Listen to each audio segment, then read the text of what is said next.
کوئی انسان ایک عزت دار ہنستی کھیلتی زندگی گزار رہا تھا کہ اس کے ہاتھوں کوئی چوک ہوئی، پھر اسے جیل کی سلاخوں کے پیچھے جانا پڑا۔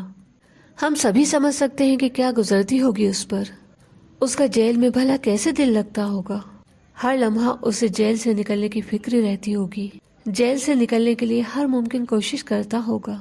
اسے کہاں چین ملتا ہوگا اپنوں سے دور ہو کر، کتنا تڑپتا ہوگا اپنے گھر کا سکون پانے کے لیے۔ دل کے کسی کونے میں یقین بھی رہتا ہوگا کہ اسے ایک نہ ایک دن اس قید سے آزادی ملے گی، پھر اپنے گھر لوٹ جائے گا۔ ان خیالات کے چلتے بھلا کون جیل کو سجانے کی فکر کرتا ہوگا۔ کیا شان ہے ہمارے رب کی کہ وہ ہر جگہ اپنی نشانیاں دکھاتا ہے۔ وہ چاہتا ہے کہ ہم بھٹکنے سے بچ جائیں، ہم سیدھی راہ کے مسافر بن جائیں۔ اب تو سائنس بھی پروف کر چکی ہے کہ انسان اس زمین کا ہے ہی نہیں، کہیں اور سے آیا ہے۔ انسان اس زمین کا نہیں ہے، یہ سائنس نے بھی پروف کر دیا، اور یہاں ہمیشہ نہیں رہنا، یہاں سے لوٹ کر جانا ہے۔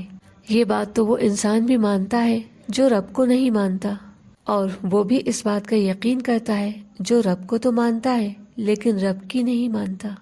یوں تو کرونا کی پہلی لہر کئی لوگوں کو بہا کر لے گئی، دوسری لہر بھی بہت لمبی لسٹ لے کر آئی تھی، شکر ہے اس لسٹ میں ہمارا نام نہیں آیا۔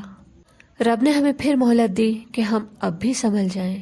جس رب نے ہمیں سانسیں دی ہیں، جس کی زمین پر ہم چل رہے ہیں، جس کا دیا ہم کھا رہے ہیں، کبھی تو سوچیں وہ ہم سے کیا چاہتا ہے، اس نے ہمیں دنیا میں کیوں بھیجا ہے۔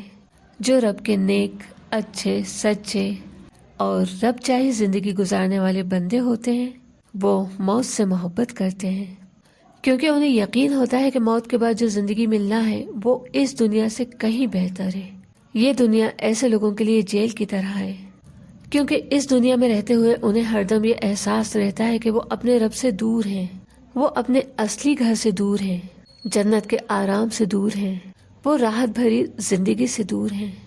ایسے لوگ اس دنیا میں یوں زندگی گزارتے ہیں جیسے کوئی جیل میں رہ کر ہر وقت، ہر لمحہ بے چین رہتا ہے کہ اس قید سے آزادی ملے اور واپس اپنے گھر جا کر اپنوں کے ساتھ سکھ چین سے زندگی گزارے۔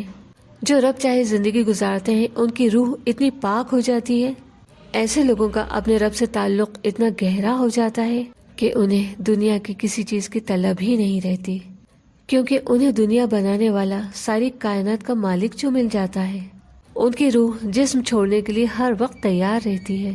وہی بھٹکے ہوئے گمراہ لوگ موت جیسی سچائی کے بارے میں سوچنا بھی نہیں چاہتے، وہ صرف زندگی کے ہر پل کو اپنی مرضی کے مطابق جینا چاہتے ہیں۔ ان کے نزدیک موت جیسی سچائی کو یاد کرنا بھی بہت برا سمجھا جاتا ہے، اور یہ گمراہی کا سب سے بڑا ثبوت ہوتا ہے۔ کبھی تو وقت نکالیں یہ سوچنے کے لیے کہ ہم جہاں سے آئے ہیں وہیں ہمیں لوٹ کر جانا ہے۔ ہم کیا جواب دیں گے اپنے مالک، اپنے کریٹر کو، جب ہم سے پوچھا جائے گا کہ تم دنیا میں کیا کر کے آئے ہو؟ صرف لائف انجوائے کرنے کے لیے تو ہمیں دنیا میں نہیں بھیجا گیا۔ من چاہے زندگی گزارنا تو دنیا میں آنے کا مقصد نہیں ہے۔ جب ہماری خود اپنی ایک سانس پر بھی ہمارا اختیار نہیں ہے، کوئی ادھیکار نہیں ہے، تو زندگی گزارنے کا طریقہ بھی ہمارا اپنی مرضی کا نہیں ہو سکتا۔ ابھی ہم زندہ ہیں، ہمارے پاس اب بھی مہلت ہے۔ ہم کچھ وقت نکال کر سوچیں تو کہ ہم کہاں سے آئے ہیں، کیوں آئے ہیں، واپس کہاں جانا ہے۔ جس دنیا کے لیے ہم نے اپنے رب کو ہی بھلا دیا، رب سے کیا ہوا وعدہ توڑ دیا، وہ دنیا تب تک ہمارے ساتھ ہے جب تک ہمارے جسم میں روح ہے۔ سانس ٹوٹتے ہی سب چھوٹ جاتا ہے۔ کیا اب سے 100 سال پہلے ہمارے جو رشتہ دار اس دنیا میں تھے، ہمیں ان سے کوئی محبت ہے؟ کیا ان کے لیے ہمارے دل میں کوئی درد ہے؟ کیا ہمیں ان کی کبھی یاد آتی ہے؟ کیوں نہ ہم اس سچ کو قبول کر لیں، ایک وقت ایسا ضرور آئے گا کہ ہم مٹی کے نیچے ہوں گے، اور ہم میں سے کچھ لوگ ایسے بھی ہوں گے جنہیں جلا کر راکھ میں بدل دیا جائے گا۔ کچھ وقت بعد ہم اپنے ہی لوگوں کے لیے گزرے زمانے کی داستاں بن جائیں گے، ہم تاریخ کا ادنا سا حصہ بن جائیں گے، لوگ ہمارا نام، ہماری شکل صورت بھی بھول جائیں گے، ہم نے بھی کہاں کسے یاد رکھا ہے۔ لیکن مٹنا تو صرف جسم کو ہے، روح تو باقی رہے گی۔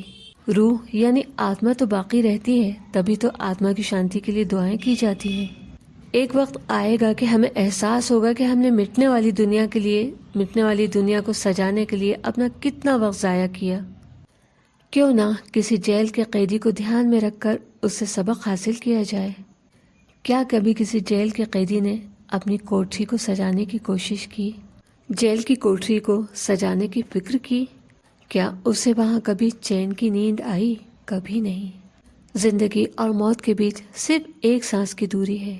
سمجھداری اس میں ہے کہ ہم وقت رہتے اپنے رب کے سامنے 100% سرنڈر کر دیں، اس کی دی ہوئی زندگی کو اس کی مرضی کے مطابق گزارنے کی کوشش کریں، تاکہ اگلی زندگی میں ہم اپنے رب کے سامنے اس کے مجرم نہیں بلکہ اس کے عاشق بن کر پیش کیے جائیں۔